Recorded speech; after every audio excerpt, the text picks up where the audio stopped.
Bueno, buenas tardes. Gracias por venir y hoy nos hemos reunido aquí en este encuentro sobre arte, pues con motivo de la exposición que tenemos en la galería de Diana Prodan y Joaquín García Donaire.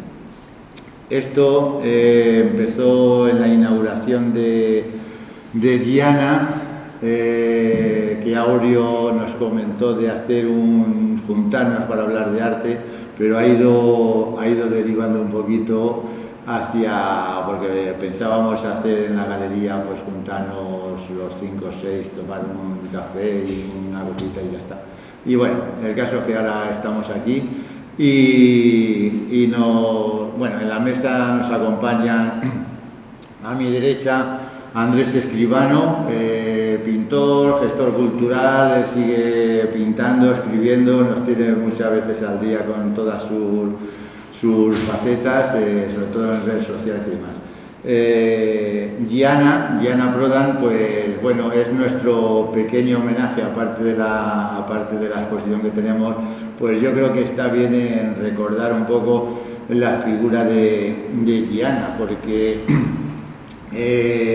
Diana, pues en esos años, cuando fue presidenta de la Fundación Cultural de Castilla-La Mancha, hizo el diccionario del siglo XX, donde aparecen todos los artistas de la provincia de Ciudad Real, incluso algunos de Toledo, como López Romeral, ¿no? Y bueno, hizo también en lo de la historia del siglo XX, luego ya en el año 2000, este fue del 97, o sea, que es una persona, aparte de crítico de arte, como poeta, que ya nos iremos hablando de ella, y bueno, ¿qué más puedo decir de ella? Que es una pintora también. Yo sabía pues que le apetecía exponer y entonces le propuse de hacer una exposición y me dijo que sí. Entonces, ¿con quién mejor acompañada que con su marido, con las obras de García Donaire, ¿no?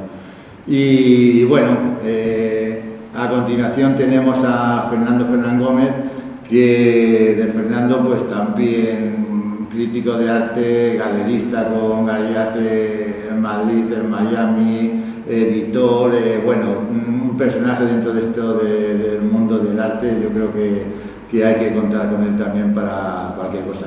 La exposición que tenemos ahora mismo aquí del Grupo El Paso, en la planta superior, es de una parte de esa colección tan amplia que tiene de Fernando y de su mujer Pepa. Y bueno, ya por último, en el extremo, Tomás Paredes, que de Tomás pues ya no sé qué decir, yo creo que ya lo conocemos mucho todos. El presidente de honor de la Asociación Española de Críticos de Arte, escribe en La Vanguardia, en Tendencias, ¿qué os digo? De él ya lo conocemos todos. Y bueno, y yo creo que podíamos... yo tampoco quiero estar aquí de moderador, nada más que haciendo una presentación y demás, pero que yo creo que podía empezar Tomás, ya que está él en la primera línea de fuego, que nos empiece a hablar Tomás de lo que quiera, porque hay veces que tampoco muy bien no sabemos de qué vamos a hablar, pero algo hablaremos. Venga, gracias Tomás. Pues nada, muchas gracias y buenas tardes a todos. Y la idea de reunirnos aquí está en torno a la obra y la persona de Diana Prodan.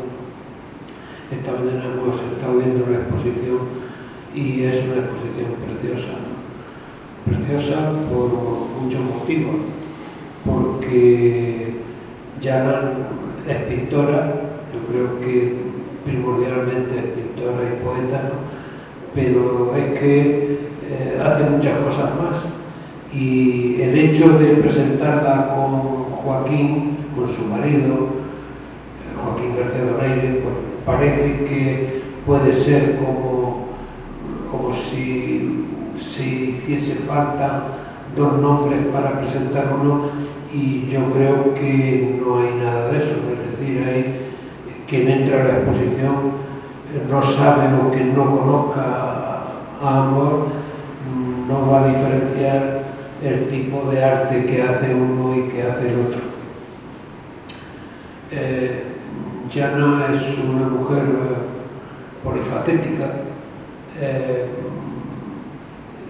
hace muchas expresiones alrededor del mundo del arte, ¿no? Y generalmente yo voy a hablar, quizá voy a hacer alguna referencia de su trabajo, de su libro como poeta, porque también la poesía siempre es la menos favorecida, ¿no? Un cuadro lo puede ver cualquiera, no hace falta comprarlo para verlo. Un libro, pues normalmente se requiere comprarlo, tenerlo para verlo, ¿no? Es una mujer que sabe que la noche canta y que nos invita a las playas relucientes de la luna entre carcasas frágiles de peces de rocío, y quien sabe esto sabe muchas cosas. Decir Diana Prodan es hablar de Trieste, hablar de Roma, hablar de Joaquín García Donaire, hablar de Ciudad Real, hablar luego de Madrid, hablar de la poesía, de las traducciones. En fin, son muchos yo en un solo yo. Ya el hecho de ser triestina ya es una categoría, porque todos los pueblos parece que son iguales, luego cada pueblo cada ciudad tiene su identidad propia, ¿no? Y Trieste pues se ha convertido en algo como una meca del arte. Si a muchas personas se les pregunta a qué país pertenece, pues quizá a lo mejor no sepan, y sin embargo sepan que allí estuvo Rilke, que allí vivió Joyce, que allí vivió Saba, que allí vivió Italo Svevo, que Bobby Backlund. Trieste es como una especie de sueño para el mundo de la cultura, ubicada entre la cultura austriaca y la cultura italiana y la gran cultura, y sobre todo promoviendo la gran cultura europea.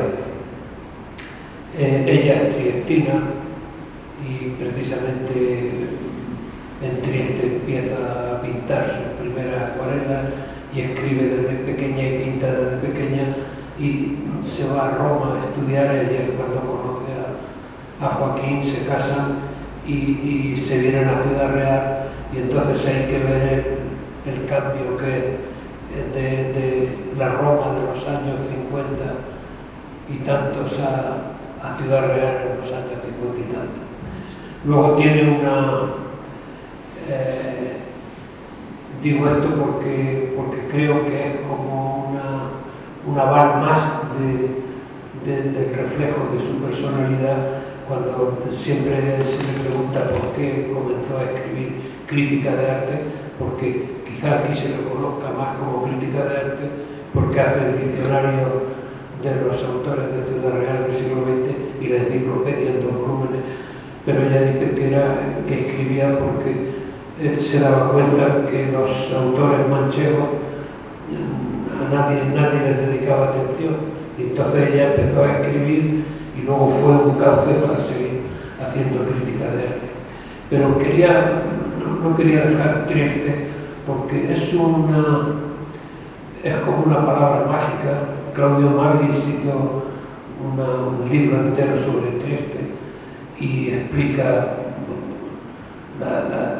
todas las vicisitudes y las circunstancias por las que pasa la ciudad. Allí escribe Rilke su primera elegía, allí escribe Joyce, allí escribe Saba, una poesía riquísima.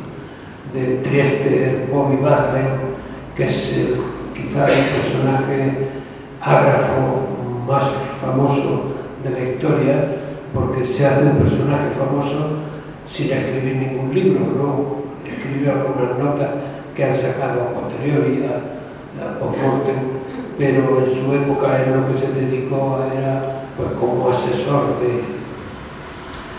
de editoriales y asesor de escritores. Referirse a Trieste porque es la cuna de Jana Prodan, pero es que además ella ha traducido a varios autores, il mio Carso, y luego el famoso La conciencia di seno de Talos Bego, no lo ha traducido ella, pero es una de las obras que más representan a Trieste.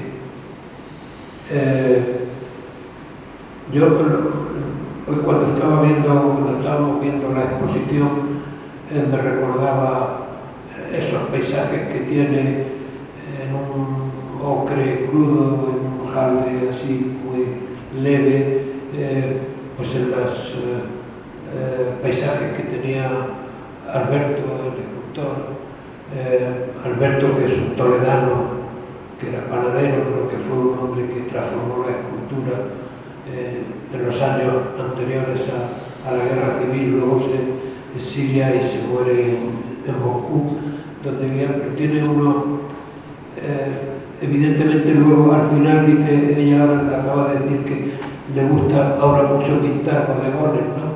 Y ahí tiene también los bodegones son más literarios, ¿no? Porque ya tienen una cabeza, tienen una composición, mandan otros mensajes, pero esos paisajes que tiene primero con esa limpidez y esa sobriedad y esa especie de cubismo soterrado, ¿no? Que puede tener reflejos con Vázquez Díaz y con algunos, me resultan de una especial sensibilidad y de una especial emoción. Yo decía que iba a hablar un poco más de la poesía de Jana, porque siempre la poesía es la hermana pobre del arte, cuando es la madre del arte, y porque se lee poco, porque necesita una comprensión y necesita un esfuerzo del lector, y entonces pues eso hace que sea menos frecuentada que algo que se puede ver directamente. Un fabuloso escritor rumano, magnífico escritor rumano, Lucian Blaga, que fue el que concurría el mismo año 57 que Juan Ramón Jiménez del Premio Nobel, y que no hubo discusión, no por la obra de Juan Ramón, sino porque Ceausescu se dedicó a desprestigiarlo porque no era adicto al régimen, era un rumano. Decía que Lucian Blaga decía que la misión del poeta era sacar las palabras de su estado natural y llevarlas a un estado de gracia. Creo que es una expresión muy real de lo que sucede con la poesía. El primer libro que publica Jana de poesía pues es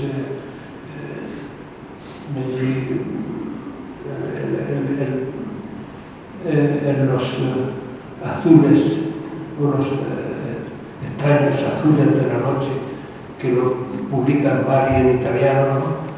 Desde el año 93, 91, y luego publica una especie de plaquete que se llama Allegro Scherzoso, y ya más creo que publica quizás su libro más redondo de el tiempo de los cristales.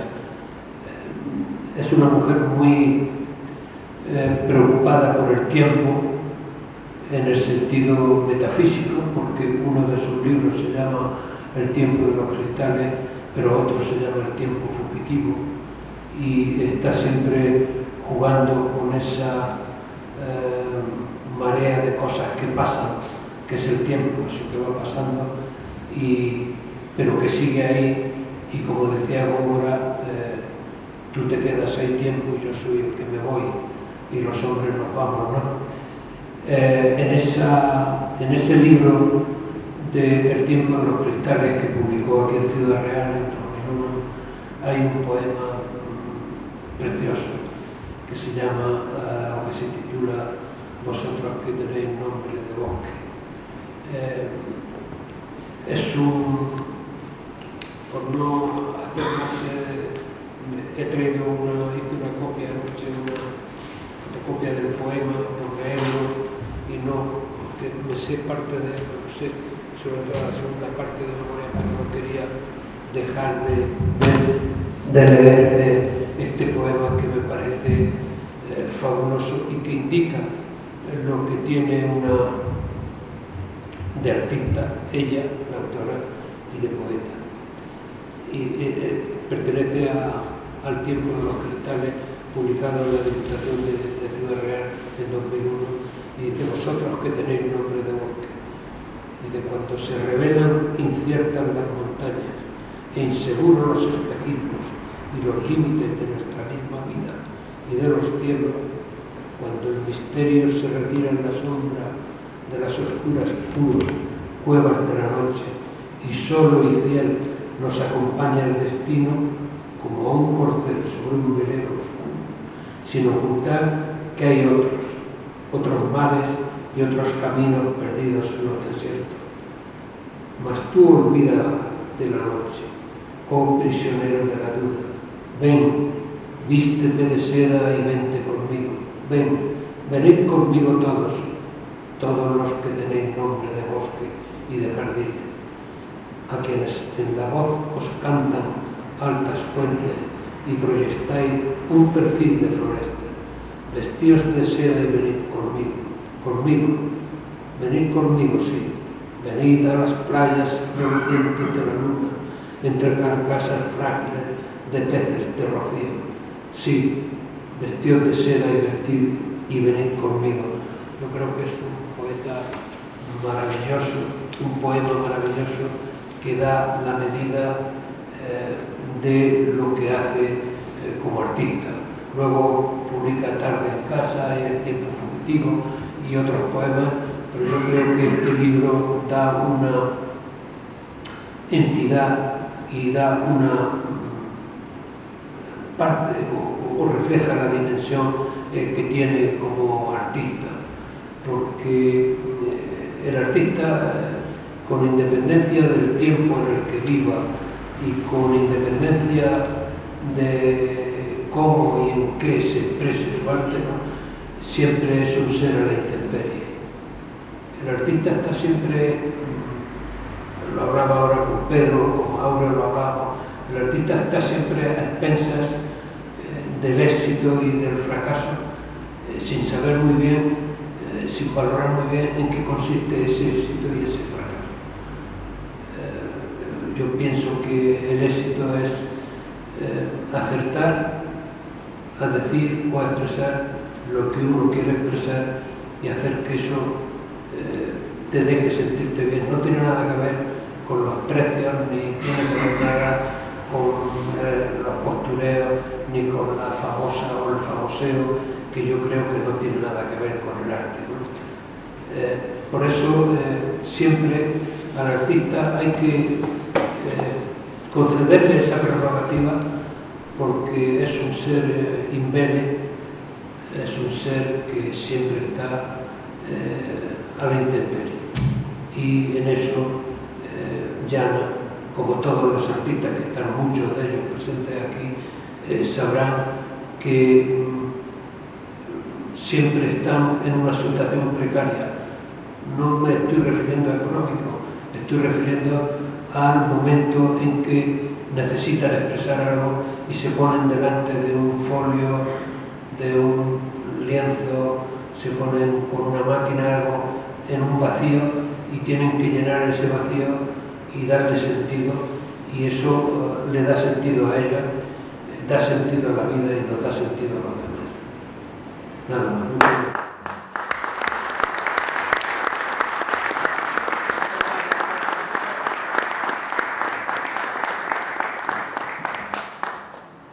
Fernando. Buenas tardes. Después de todo lo que ha dicho Tomás, poco más puedo decir sobre Llana. Creo que a Giana le debe muchísimo los artistas y el arte de Castilla-La Mancha. Sería, no creo que esté mal decirlo, pero serían casi desconocidos para el resto del país si Giana no le llega a dedicar gran parte de su vida a demostrar al resto de España que Castilla-La Mancha era una gran productora de artistas y de arte, un arte inconmensurable. Ella misma era artista, era pintora y era poeta, y se enamoró de un artista manchego. Lo conoció en Roma, aunque ella era de Trieste, pero se fue a estudiar a Roma, y allí conoció a Joaquín García Donaire, que estaba becado en la escuela de Roma, de España. Se casaron y se vino aquí. El choque fue brutal, porque ella venía de Roma, de Trieste, de Florencia, de Venecia, y se encontró con Ciudad Real, que no menospreciándola, pero no tiene mucho que ver con nuestras otras ciudades, sobre todo en los años 50 en que llegó. Ciudad Real hoy es una gran ciudad. García Donaire ha sido un magnífico escultor. El problema que tuvo es que se dedicó a la enseñanza y además se dedicó en cuerpo y alma.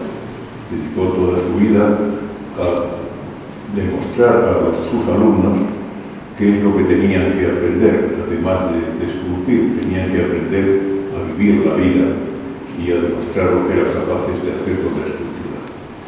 Él fue muy fiel a lo que hizo durante toda su trayectoria.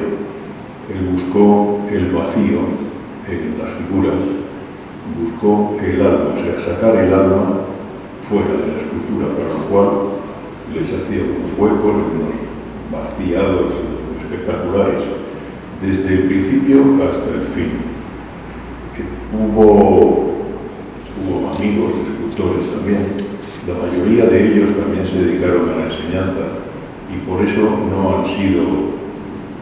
También la escultura en este país estaba muy maltratada, he de decirlo. A mí, como arte, la escultura me parece que es superior a la pintura porque requiere un esfuerzo físico que la pintura no requiere, sino para montar el bastidor y moverlo de un sitio para otro. La escultura además requiere ejercicio físico y una fuerza que hay mucha gente que no tiene. Por eso la mayoría de los escultores suelen ser grandes y fuertes, cosa que Joaquín García Donaire no era. Era más bien débil, era muy flaco, lo puede decir Giana, y no tenía una gran fuerza física. Por eso su escultura, pues a lo mejor por eso la vaciaba, para que pesase menos al manejarla, pero consiguió de verdad unos efectos espléndidos. En esta exposición que hay aquí en la Galería Balmoral hay esculturas de Joaquín y hay sobre todo unos cuadros de Giana de los años 50, principios de los 50, que debe ser de lo primero que pintó cuando llegó a España.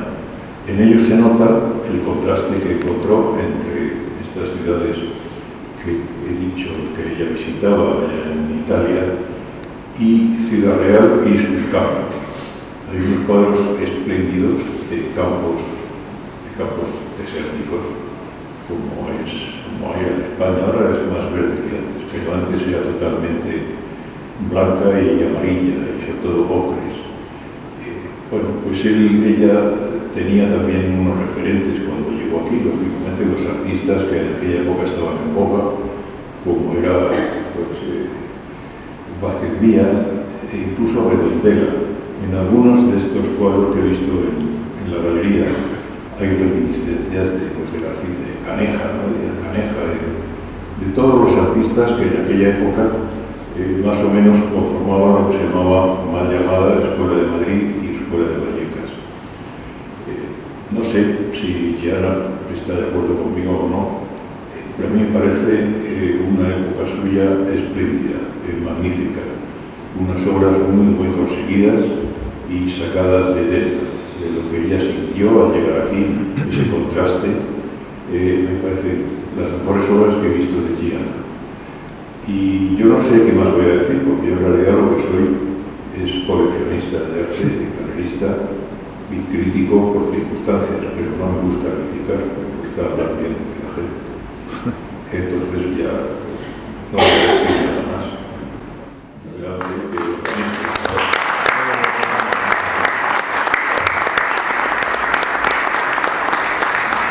Bueno, a continuación Andrés, que no... Sí, ahora lo dejamos a Diana.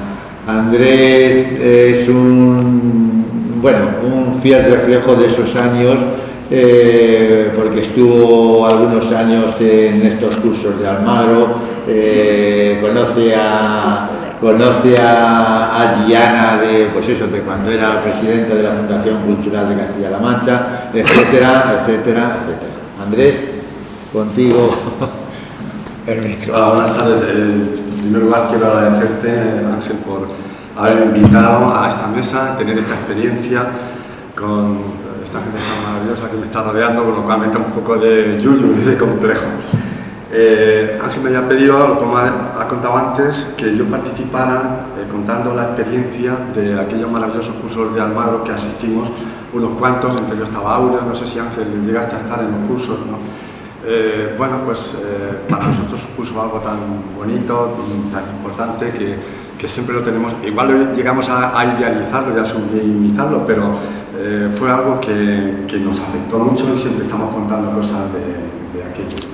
Entonces yo conocí allí, lo conocimos a García Donaire, a Diana y a toda la gente aquella de Antoñito, López Villaseñor y compañía, etcétera, etcétera. Entonces fue una experiencia muy bonita que lamentamos que eso se perdiera, sería la trastra.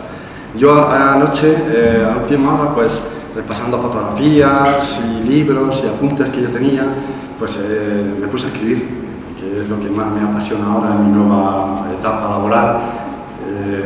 Y entonces, al final dije, pues mira, lo que voy a hacer va a ser leerle una carta a Diana y a Joaquín, no sé, a Diego, de que me emocione, porque soy como la niebla.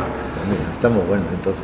Y bueno, Diana Prodan, esbozando una amplia sonrisa y su voz fluyendo como un torrente, así la he recordado siempre, que su nombre ha llegado hasta mí. Diana, pronunciando la G de forma suave, librándola de esa aspereza que el castellano posee, paseando con las manos unidas atrás entre las columnas de piedra de aquel patio palacio del Fúcar de Almagro, agitando el aire a su paso con esa sonrisa arrebatadora y la gracia que salía de su acento italiano, como si fuera regando con su risa el polvo de aquel patio de las luces y de las columnas, empujando a los jóvenes que por allí andábamos desorientados en las primeras horas del curso que se iniciaba aquella semana con García Donaire, en busca de las pellas del barro, repartiéndonos los caballetes y los palillos de modelar, mientras Joaquín trataba de distribuir los espacios de trabajo.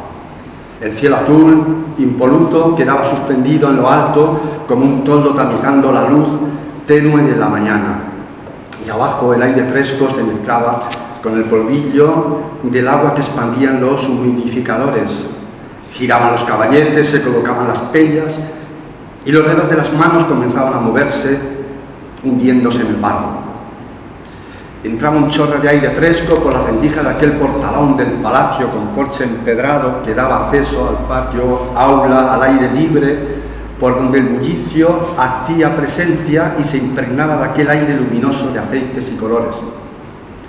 Y las ganas de comerse el mundo que nos estaban abriendo aquellos maestros, haciendo arte y patria de su tierra, venidos de Madrid, que habían decidido compartir sus clases con nosotros, hambrientos que estábamos de aprendizaje en esta nueva e insólita fundación cultural que se había creado con aquellos cursos de verano en el mes de septiembre de 1981, cuando Almagro era una fiesta con su festival de teatro, las noches de verano en las terrazas de la plaza porticada y majestuosa, las tertulias interminables mezclándonos con los actores que salían terminada la función a tomar la última copa, mientras nada parecía tener fin entre nosotros, con noches de verborreas interminables y la borrachera de los sentidos embebidos en la palabra.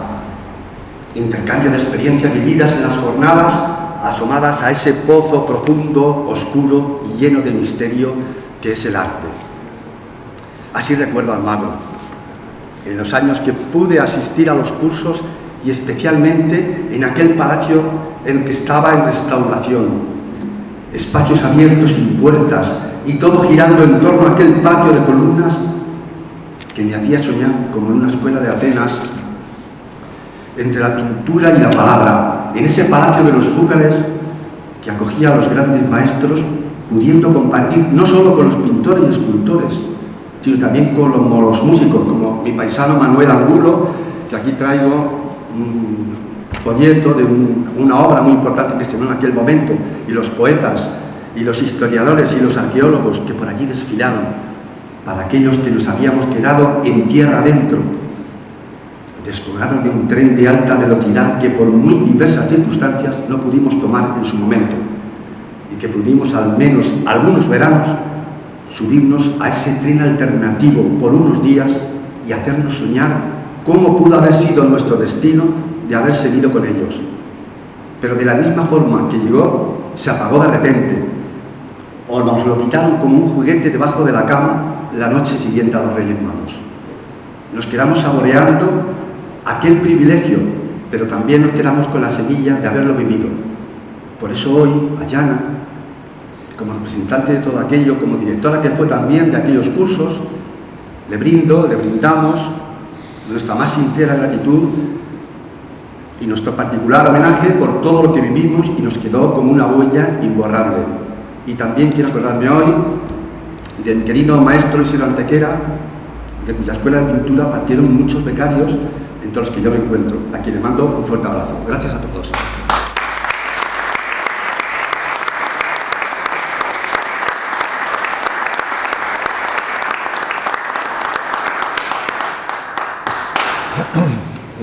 Diana, ¿quieres comentarnos tú o decirnos algo? Bueno, primeramente quiero darle las gracias. Primeramente quiero darle las gracias a estos buenos amigos que han intervenido. Ahora, los tres, Tomás, Fernando y Andrés, que me han hecho revivir una parte de mi vida, que a veces tengo casi olvidada porque los años pasan, los acontecimientos de la vida se suceden unos a otros, ¿verdad?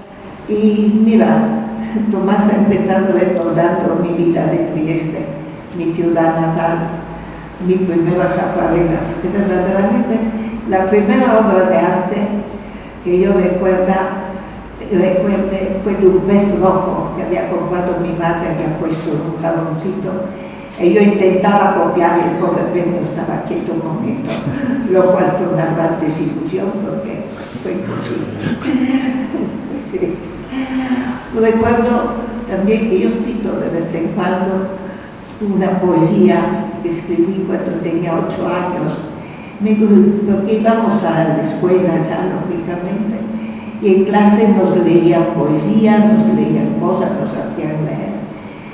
Y a mí me gustaba mucho la poesía, tanto es así que a veces estudiaba por mi cuenta algunas poesías que venían en el libro, porque me gustaban sencillamente. Y recuerdo la poesía esa que escribí entonces y que no pude terminar. Fue gracioso porque al final yo buscaba una rima y la rima no me venía, así que se quedó la poesía inacabada. Hablaba de unas hadas que encendían la noche iluminando las estrellas y al final no pude terminarla porque me faltó la rima. Intenté luego terminarla, pero ya no tenía gracia, no era justo. Bueno, y recuerdo mi vida en Trieste, mi primero interés tanto por el arte como por escribir. Yo en aquel tiempo estaba estudiando, lógicamente, como todo el mundo, como todos los niños jóvenes, y tenía siempre un gran deseo, recuerdo muy bien, de la expresión. Me interesaba mucho el problema de la expresión, porque cuando uno es joven tiene tanta cosa que decir dentro de sí mismo, pero no tiene los medios de saberlo expresar. y hasta que no desarrolla una cierta técnica, un cierto estudio de cómo utilizar la palabra. Gracias a Dios en aquel tiempo se tenían muy buenos profesores que nos enseñaban muchas cosas, pero luego el toque final lo tiene que dar siempre uno, ¿no? Entonces yo ya tenía mucho interés en escribir. Luego mis años en Roma, mis intereses que siguió siempre con la literatura y con el arte, el encuentro con Joaquín. La cosa fue muy romántico de cierta forma, porque nos conocimos en una exposición que Villalta estaba haciendo en la Vía Marguta, la Vía de los Artistas, y ahí conocí a Joaquín, y claro, nos casamos, nació nuestro primer hijo, y luego los años de Ciudad Real, cuando terminó Joaquín tenía una beca, el premio Roma que había ganado, luego los años que vivimos en Ciudad Real. Verdaderamente es cierto, Ciudad Real de aquella época era una ciudad mucho más cerrada de cierta forma de lo que es ahora. Hay mucha más juventud. Joaquín mismo decía, mira, yo no reconozco mi ciudad cuando vengo aquí, tiene mucha más vida, más ánimo, más intereses. En cuanto yo vivía cuando era joven, todo esto no lo había. Luego mi interés por el arte de Castilla-La Mancha surgió de una manera absolutamente natural, porque claro, al lado de Joaquín empecé a conocer todos los artistas de Castilla-La Mancha, y claro, termina que tienes una documentación muy importante de una exposición, de otra exposición, lo conocía personalmente a todos, y frecuentaba sus estudios naturalmente. Y en cierto momento me encontré efectivamente con una documentación muy importante, muy amplia, lo cual me sugirió escribir ese primer libro de Historia del Arte de Castilla-La Mancha en el siglo XX, Diccionario del Arte de Castilla-La Mancha en el siglo XX, porque pensé que es muy importante que todos esos documentos no se pierdan. Muchísimas veces termina, y yo pensé en algunos casos famosos, ¿no?, de algunos críticos de arte, estudiosos de arte, cultísimos, que no han escrito sobre el momento que estaban estudiando, y todo eso se ha perdido luego. Es una pena que se hubiera perdido.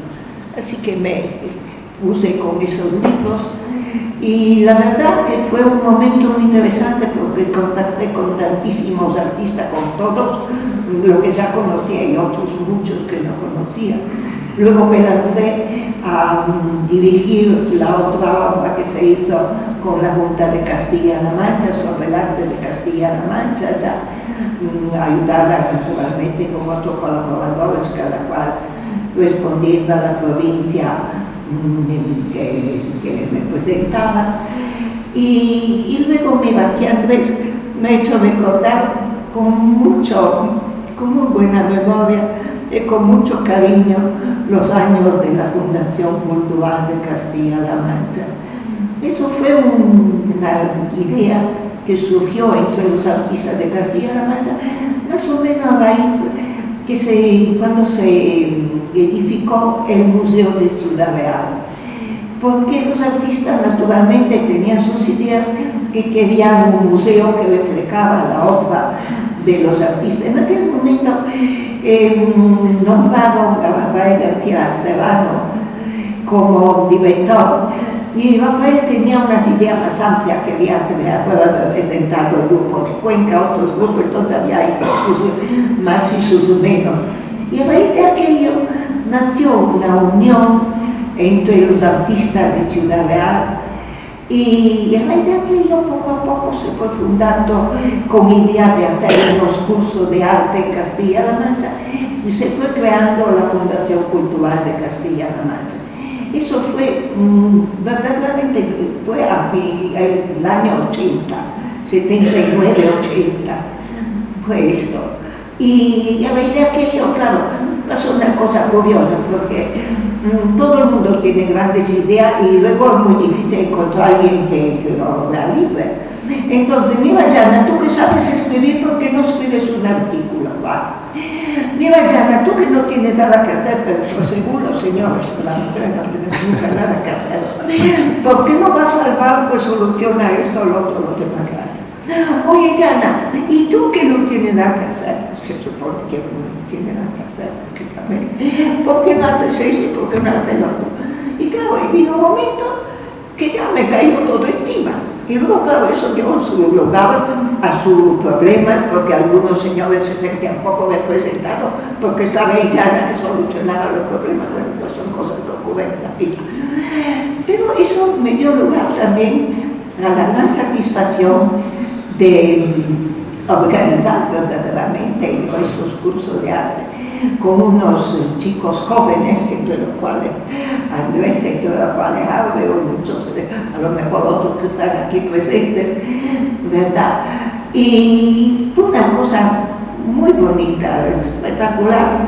Yo lo recuerdo con mucho cariño todos ellos, porque se crearon unos grupos con un gran interés para el trabajo, un gran interés para el arte, una gran comunicación, una gran amistad entre todos, con muchas anécdotas incluso divertidas cuando los alumnos del curso pintaban por el pueblo, iban a pintar, damos pintura libre en el pueblo.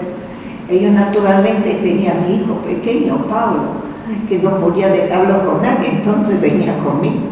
Y Pablo se había hecho el amo del pueblo, verdaderamente. Es verdad, Andrés. Se iba por una parte, Pablo, ¿qué tal? Igual, Pablo, ¿quieres patata frita?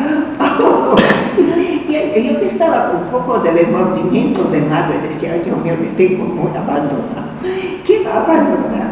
Él estaba, luego había hecho amistad con los hijos de la alcaldesa, la Pepa, y entonces, vamos, lo pasó bomba. Y luego había esos corrillos que se hacían en la plaza por la noche, ¿verdad? Muy animados en todos los sentidos, con mucha discusión, con mucha vehemencia, con mucho entusiasmo por todo. La verdad fueron unos años preciosos. Luego terminaron la cosa, pero que la cosa que surge protegido por la política, pues cambia el régimen y cambia la persona y cambia el director general, y entonces pasa lo que pasa.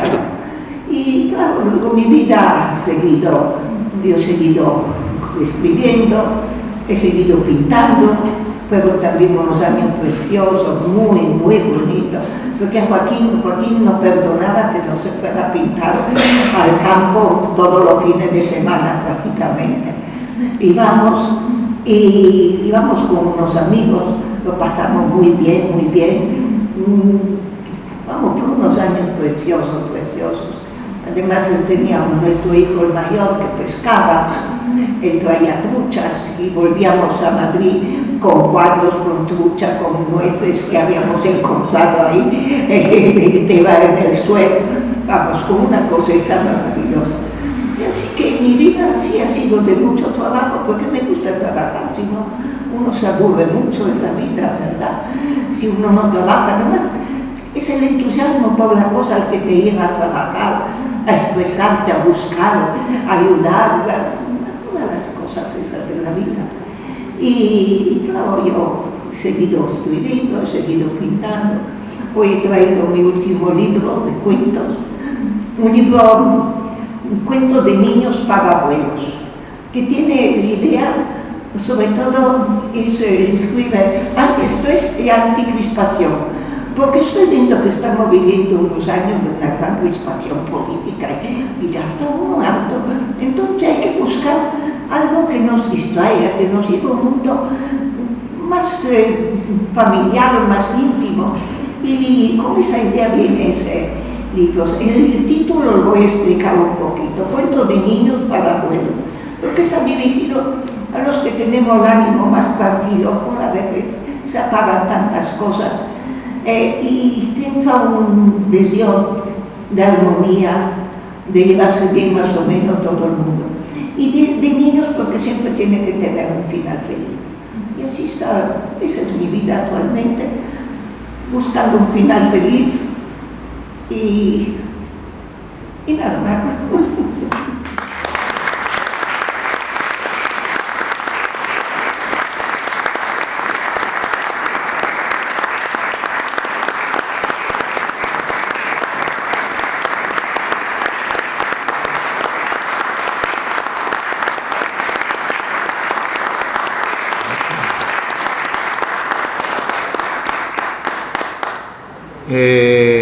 Bueno, después de Gianna, pues si alguien quiere decir algo, esto es una charla coloquia aquí entre amigos, y si no, pues yo, por ejemplo, de la exposición, pues es una exposición, bueno, ya Tomás nos la ha hecho una radiografía, pues una exposición para nosotros muy importante con la obra de Gianna, que es una pequeña antológica desde esos primeros años, pasando por otros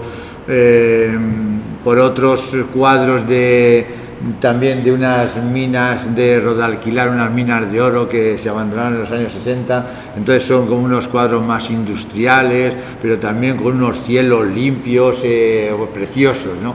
Luego hizo otros de jardines de Aranjuez, algunos del Retiro, y esto último también ya de unos bodegones que ha ido haciendo. Entonces, pues bueno, pues es un poquito recreándonos por la obra suya de todo este tiempo. Y lo de Joaquín, pues bueno, pues Joaquín tampoco ya lo vamos a descubrir, tiene también otras ocho piezas, otras 8 esculturas, pues también muy buenas, o sea, desde la parte más realista hacia lo otro ya rozando el cubismo y demás, esos vaciados que tiene la escultura.